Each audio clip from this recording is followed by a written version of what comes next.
तालुका पोलिसांची धडक कामगिरी। आंतरराज्यीय घरफोडी टोळी गजाआड, 15,60,000चा मुद्देमाल जप्त, 6 गुन्ह्यांची उकल। धुळे तालुका पोलिसांनी आंतरराज्यीय घरफोडी करणाऱ्या टोळीला अटक करत मोठी कारवाई केली आहे। या कारवाईत पोलिसांनी 15,60,000 रुपये किमतीचे 120 ग्रॅम सोन्याचे दागिने तसेच 30,000 रुपये किमतीची मोटारसायकल जप्त करून एकूण 6 घरफोडी गुन्ह्यांची उकल केली आहे। धुळे तालुका पोलीस ठाणे भाग 5 येथे अपराध गुन्हा दाखल होता। दिनांक 24 नोव्हेंबर 2025 रोजी सायंकाळी 7:30 ते 25 नोव्हेंबर 2025 रोजी सकाळी 11 या कालावधीत कुसुंबा तालुका जिल्हा धुळे येथील वसंतराव राजाराम चव्हाण यांच्या घराचे कुलूप तोडून अज्ञात चोरट्यांनी 4,48,000 रुपये किमतीचे सोने, चांदीचे दागिने व रोख रक्कम चोरून नेली होती। तपासात घरफोडी करणाऱ्या टोळीने कुसुंबा, नेर, मोराणे, कोंडाणे, अकलाड आदी ग्रामीण भागात सलग घरफोड्या केल्याचे निष्पन्न झाले। घटनेची माहिती मिळताच पोलीस निरीक्षक धनंजय पाटील यांनी वरिष्ठ अधिकाऱ्यांच्या मार्गदर्शनाखाली तपास पथक तयार केले।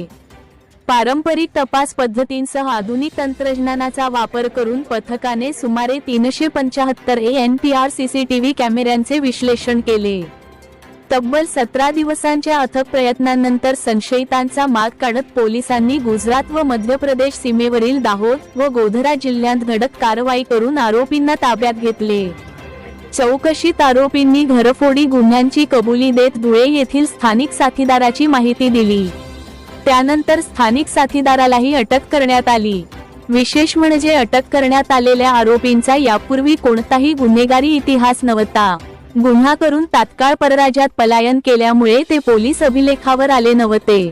आतापर्यंतच्या तपासात आरोपींनी 6 घरफोडी गुन्ह्यांची कबुली दिली असून 120 ग्रॅम सोन्याचे दागिने जप्त करण्यात आले आहेत। उर्वरित मुद्देमाल जप्त करणे व इतर साथीदारांचा शोध सुरू आहे।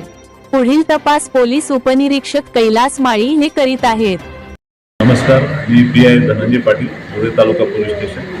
धुळे तालुका पोलीस स्टेशनच्या तपास पथकाने गेल्या 3 महिन्यापूर्वी पासून जवळपास 6 मोठ्या घरफोड्या धुळे तालुका पोलीस स्टेशनच्या अंतर्गत खेडेगावांमध्ये झाल्या होत्या आणि त्यांचा अतिशय चांगला तपास करून या 6 घरफोड्या याच्यामध्ये उघड केलेले आहेत। याच्यामध्ये सध्या 2 आरोपी अटक केलेले आहेत आणि त्यांच्याकडून जवळपास 12 तोळे इतके सोन्याचा मुद्देमाल हस्तगत केलेला आहे। या तपासाचं वैशिष्ट्य म्हणजे 3 राज्यांपर्यंत जाऊन तपास पथकाने अतिशय चिकाटीने तपास केलेला आहे। याच्यात गुजरात, मध्य प्रदेश आणि महाराष्ट्र 3 ठिकाणून गुन्हेगार शोधून काढलेले आहे आणि मुद्देमाल त्यांच्या ताब्यातून जप्त करण्यात आलेला आहे। त्याच्यामध्ये अजूनही इतर आरोपी निष्पन्न होणार आहेत। त्याच्यानंतर अजूनही इतर मुद्देमाल मिळणार आहे, बाकी आहे वसूल करण्याचा। तरी प्रथम टप्प्यामध्ये 6 गुन्हे आणि 12 तोळे इतके सोने हस्तगत केलेले आहेत। याच्यामध्ये जशी प्रगती होईल त्याबद्दल आम्ही अधिक सांगू, परंतु आधुनिक तंत्रज्ञानाचा आणि पारंपरिक तपास शैलीचा अतिशय चांगला उपयोग करत आमच्या टीमने हे गुन्हे उघड केलेले आहेत। आता असे 5 दिवस सतत प्रवास केलेले आहे। त्याच्यानंतर 7 दिवस तांत्रिक तपास याच्यात केले आहे।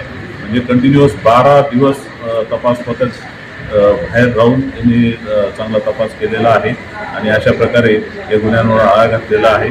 घरफोडीचे गुन्हे उघड करणे हे पोलीस खात्याच्या दृष्टीने अतिशय कष्टदायक आणि जिकिरीचे काम राहते, परंतु चांगली कामगिरी याच्यामध्ये झालेली आहे आणि याबद्दल मी आमच्या संपूर्ण टीमचे अभिनंदन करतो आणि माननीय पोलीस अधीक्षक श्रीकांत दिवरे सर, पोलीस अपर अधीक्षक माननीय अजय देवरे सर, तसेच आमचे डिव्हिजनचे DPO बांबळे सर यांनी आम्हाला वेळोवेळी चांगले मार्गदर्शन केले। याच्यामध्ये स्थानिक गुन्हे शाखेने तांत्रिक मदत आम्हाला अतिशय चांगल्या पद्धतीने केलेली आहे, त्यांचे मी याबद्दल धन्यवाद देतो।